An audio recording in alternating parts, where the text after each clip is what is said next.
Well, they've finally done it. They have finally heard what we're saying, and they'll admit that it's true. The mainstream media now blaring that Disney is out of the culture war. But, well, they might not be happy at the fact they're having to share this. Folks, we're here to tell you Disney may be absolutely moving to the middle. They finally listened to us and joined the sensible center. But will it last? Today, we'll tell you what's happening behind the House of Mouse. Are they in a house of glass?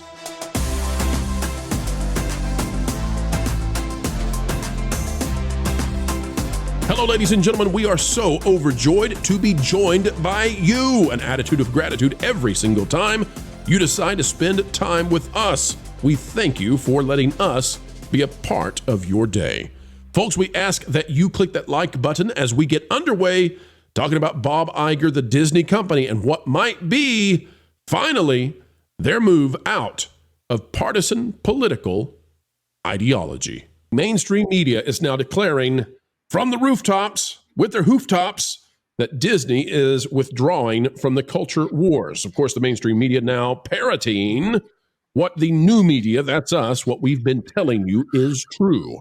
Here is what the legacy dinosaurs have to say, and it comes out of The Independent out of the UK, which we don't want to be mean to them, right? Ariana Bayo is probably not a dinosaur, but she is the author of this article. Disney withdraws from culture wars amid bruising encounters with Trump and DeSantis. The company chose to settle a defamation lawsuit with Trump last week, leading to pushback. Now, folks, the reason that we're bringing this to your attention is because, well, it's not newsworthy to you. We've already talked about this. We've talked about it plenty. The point is that the legacy media that distributes this to a different audience, they're agreeing. That means that this may be part of the official narrative now. Disney perhaps even admitting they're done with the culture war. Here's the article. Disney's recent decision to pull a particular type of storyline from one of its upcoming movies, wrong show, appears to be its latest attempt to avoid generating political controversy after the company became the center of a debate over wokeism last year. The company, run by Bobby Iger, has found itself in the midst of several culture wars of the last few years after pledging to further strengthen our commitment to diversity and inclusion everywhere in the wake of the Summer of Love. Disney chose to make its theme parks more inclusified, such as adopting more gender-neutral greetings, and has made a conscious effort to include more diverse characters. For example, introducing its first character of the alphabet variety, in that word you see there, in Strange World. Just a reminder, folks, when they say more diverse and inclusive in terms of the theme parks, what they're talking about is cast members cannot say sir or ma'am. They can't say man or woman. They can't say boy or girl. And before the fireworks now, it doesn't say ladies and gentlemen, boys and girls, the Magic Kingdom welcomes. It doesn't do that. Now it says dreamers of all ages, which is a very obtuse way of saying, hey, folks, the lights are about to go out. Iger was one who pushed the blockbuster superhero film Black Panther forward, a movie with an almost entirely black cast that has been renowned for its cultural impact. Stop. Hold up. This is where we're going to get the panel in. I don't like this. I like Black Panther just fine. I don't like this. I cannot stand, and I must not let it stand, when articles such as this try to make it seem as if it's the exact same thing. The idea that you can't say man or woman, that is of the same substance as making the movie Black Panther. Because the goal from these people has always been to put all of these different things into a bag which is clearly not the same. They want to classify, here's Black Panther. It takes place in a fantasy world in Africa in the same bag as the alphabet stuff. And I don't like it and here's why. Because I don't have any problem in the world with Black Panther. I think it's a good movie. It's a fine movie. It's not the best movie, but it's a fine movie. And I don't have any problem in the world. I think Chadwick Boseman did a wonderful job. And I am deeply saddened that he passed. And I hate that they didn't recast because it's kind of put them in a box there with the Wakanda stuff. And at the same time, I don't think that is of substance anywhere close to similar to these other things that they're talking about. And what it does is, by mushing it all together, what they can say. So they take They take wonderful things and they take these things that are highly divisive and then they mix them together in this hodgepodge so that you can't say that's bad and this is good because they want you to have to throw out the baby with the bathwater. Oh, you don't like that we got rid of our cast members' ability to say, hey, little boy, can you come here for a minute? Hey, little girl, don't step that way. Sir, come here. We've got a gift for you. When they took that away from cast members, which is just normal English language, and turned it into a cult-like land in the themed lands of Disney World, that is not the same as making Black Panther. Panel, am I wrong? No, you were completely right. And as a former cast member who had that particular instruction, it really bothered me. By the way, I never did it. They would literally tell you, Ron, what's the instruction? Tell the folks out there, as a cast member, what were you allowed and not allowed to do with gendered language? If you saw a girl walk in to your area and she was wearing a princess dress and she was clearly dressed up as a princess and she was a she and she was a little girl, you could not address her as, hey, princess. That's what. Now, I didn't follow it. I'm like, I broke the rules. I don't care. But you're supposed to say, hello, friend. And I'm like, first of all, that's creepy as all get out, because like, if I'm a stranger to you, please do not call me friend. I don't know you. If it's a group of people, I get it. You know, if you like dealing with 20 people, hi friends, I get it. But as I do not like when a cast member comes up to me, they've never met before, and they don't say, excuse me, sir. I mean, that is respectful. That is traditional. That is what we've literally been taught for thousands of years.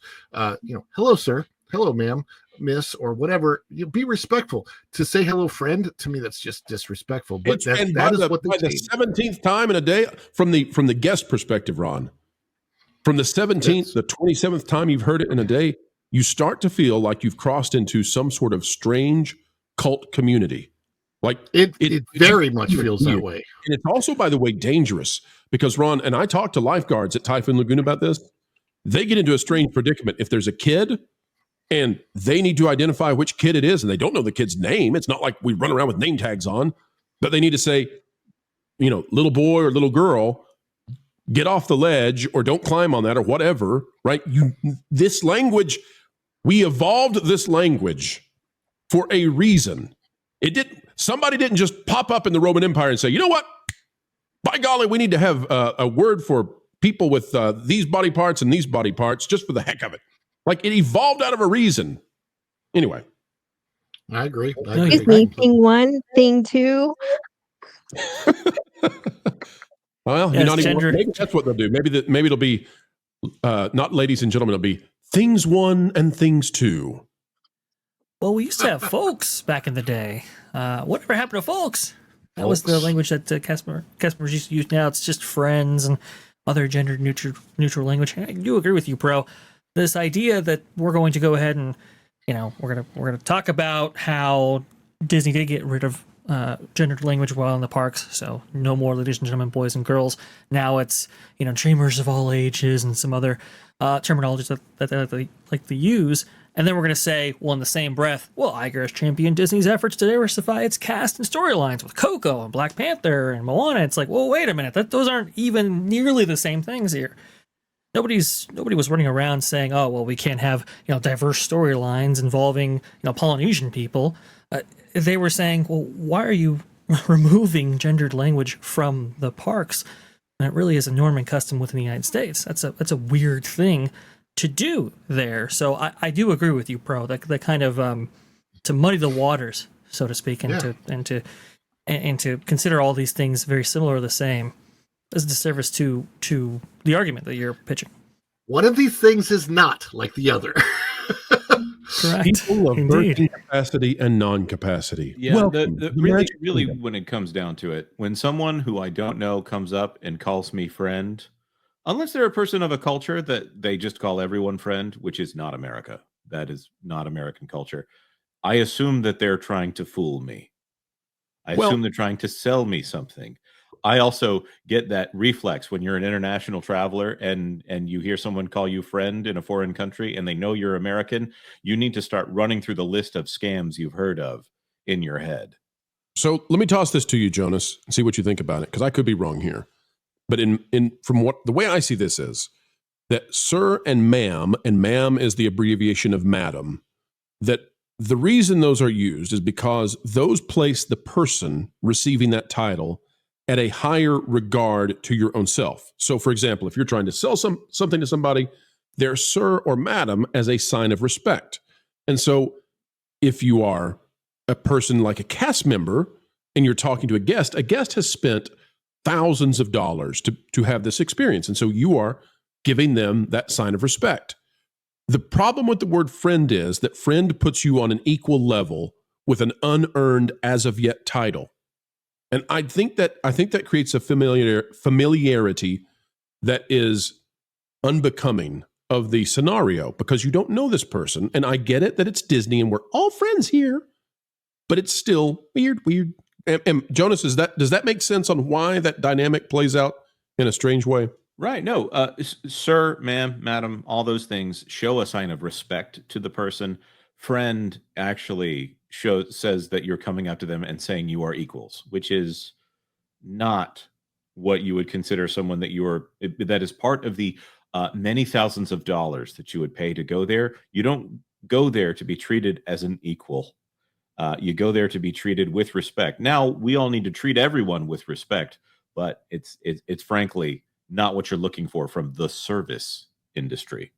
So let's talk about why Disney is, from the mainstream media, from their point of view, why are they getting out of the culture war? Well, Iger has switched now, apparently, and says our primary mission needs to be entertain. Iger said it should not be agenda-driven. After a messy lawsuit with Florida Governor Ron DeSantis, let me translate this for folks who don't speak dinosaur. What this says is, after $1 trillion, according to Legal Mindset, who had this exactly right, after $1 trillion loss in Florida that cost Disney their governance of their most important asset because they wanted to weigh in and attack the state over when 4-year-olds would be taught about gender issues. Did I translate that well? And a recent $15 million settlement with President-elect Donald Trump, the company seems to be reeling it in again. This past week, Disney said a particular athlete storyline in its upcoming series Win or Lose would be scrapped. When it comes to animated content for a younger audience, the company said in a statement to The Independent, we recognize that many parents would prefer to discuss certain subjects with their children and on their own terms and timeline. Now, if it's true that this was given to The Independent, to this author, to The Independent, that would be another media entity that has received this exact same statement, and that would indicate to me that it is now policy. Now, I don't know if The Independent's playing a little loosey-goosey with that claim, but if it is literally the case that Disney made the same exact statement, policy, I believe it is. All right, panel, will this work? And Culture, you haven't had a chance to weigh in on this yet. Culture, will this work? And do you think that this is going to be something we watch for the next 4 years? Well, will it work is a larger question because if you mean in terms of bringing people back, I don't know. I think a lot of people are with Disney now are on a more like, well, show me first. I think we're back to this whole, you know what, you can say a lot of things, but your actions are required here. Disney is going to have to roll back to a point in time where people are comfortable with them. They have to fall within the guidelines of a thoughtful civilization, and they haven't done that in a long time. They've pushed a lot of and forgive me for this, but neo-Marxist political positions across the board. Why in the world would I forgive you for saying the truth? That's but what are you forgiven for, Culture? You have so many things to be forgiven for, and that is not one of them. All right. Well, look, it's just the biggest problems is that they have been a mechanism to divide people within the cultural sphere. And that's been why we've had so many objections to, the properties that they've put all of this into. And outside of being inclusive, they've been absolutely exclusive, excluding certain people and everything from the tolerance that they so praise and want everybody to, practice. So it's very difficult for someone like me to believe that they're turning on a dime because they can't. This is a giant ship that they've actually polluted with this ideology that they will have to now cleanse. Do you realize it's harder to clean something than to maintain it? as clean. It's you. This is going to need a deep rooted cleaning that is going to take a year, if not, excuse me, not a year, years, or rather, probably even a decade. I'm not hopeful that Disney's turning back or turning around. I think they want to give the superficial appearance of that, the surface level appearance of that. But until they go back to saying ladies and gentlemen, boys and girls, and acknowledging that that's all we've got, and that's the inclusion that's required. I won't respond to pal or friend. That one just makes me irritated when I'm in the parks. And look, if I were to talk to research right now, and I had a surveyor come up to me and start to use the Marxist language and say, "Look, dude, I'm not going to talk to you. You're speaking nonsense, socialism words that I don't want to participate in." That's why all the surveys are email now. Yeah, they don't want it. Yeah, instead of having like direct face-to-face contact and context. The people that do Disney research for the parks are not getting it. It's Disney went thinking that electronics would solve all their problems, and all it's done is make their consumers and the people that try to appreciate their products feel alienated and not treated specially. When was the last time you talked to someone? And mind you, there's still wonderful cast members that do create magic moments.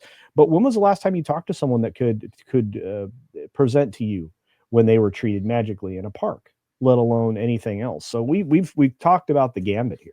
And for me, and again, because of a recent event I went to, I'm not outside of the norm. I am the norm in my rejection of these ideologies that Disney is still all about. And yeah, perhaps win or lose, as you suggested, Pro, pulled out a particular scene. But but what does that mean in the broader sense? It's not like it changed their ideology. It just changed the fact that they recognize that this isn't acceptable to the people that they're trying to appeal to.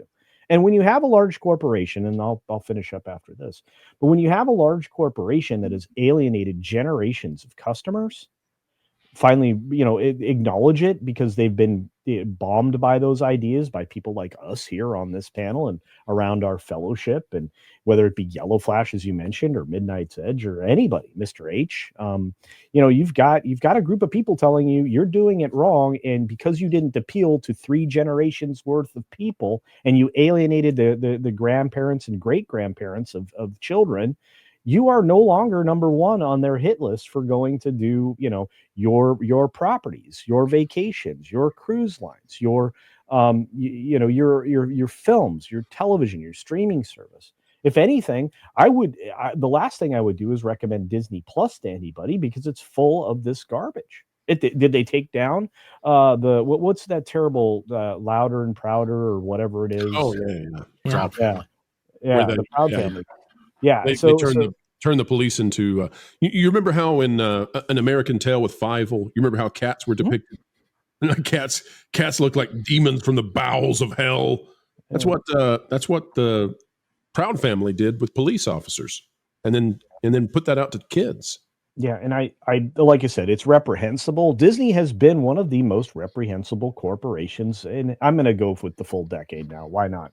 Because I can go back all the way to 2013 and start to point out the turn that they made that alienated themselves from their customers, starting with the Next Gen project, otherwise known as Magic Bands, and My Disney Experience. So when you started to rely too heavily on technology and be less personal with your customers, you made a huge mistake.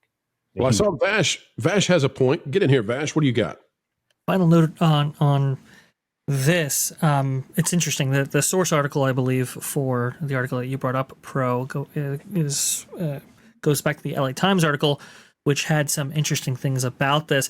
You asked about moderation. I think they've been forced to moderate. It says right here, Disney lawyers recognize that some legal conservatives might champion the case, that being this George Stephanopoulos case, to the U.S. Supreme Court, where 3 Trump appointees sit. Now, if you remember, on a previous Pro show, I had said that Justice Alito, Gorsuch, and Clarence Thomas have all voiced their desire to overturn that landmark New York Times and Sullivan case. Well, it says it right here.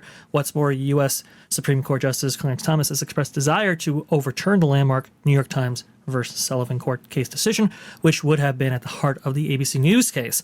I think in the fallout of the RCID debacle, they're kind of reanalyzing and going, well, wait a minute, there could be severe consequences for actually doing stuff like this.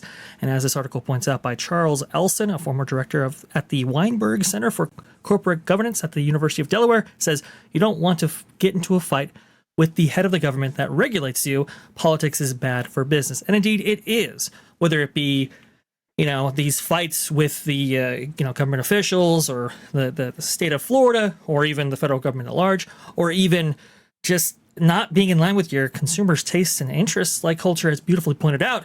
Politics is bad for business, and I think Disney has been forced to reconcile with all of this. Erica, I'll give you the final word on this. Disney seems to me to have they decided they were going to substitute policy and politics in place of families feeling secure and safe to put their kids in front of the TV and watch a Disney Plus content. It's a huge mistake in streaming. They seem to be trying to get out of it, but they're filled with ideologues. So, Erica, how long do you think, if they're legitimately interested in fixing this, how long would it even take if they started now? Well, like Culture pointed out, it's going to take years. I mean, they've got to do a deep clean, and I don't trust them. I'm not going to put my grandkids in front of their entertainment, and I am not taking them to the parks until men start wearing pants. Erica, I'll tell you this Sorry. too. No, that's a great point. Erica, I would say too, when it comes to this, there's not a single personnel change that has happened. Well, Yeah. minus Jennifer Lee. But not a major personnel change that says to me they're going to get this fixed. Often as we get ready to wrap these up, folks, you'll hear us say, keep learning, keep growing, keep having fun. And the reason we do it is because we appreciate you. It's true, we do. And we want you to have a good time. Thank you for giving us the great time of spending time with you. Folks, on the way out the door, consider clicking that like button, share, subscribe, click it and stick it to the algorithms. It's the notification bell, and drop a comment down below because you matter. Your thoughts matter. Who cares what the legacy corporate deadbeat media tells you? You really are important. And we're a testament to that. We wouldn't be here without folks just like you. And since we've said it, we'll say it once more. Folks, wherever you are and whatever you're doing, keep learning, keep growing, and as always, keep having fun.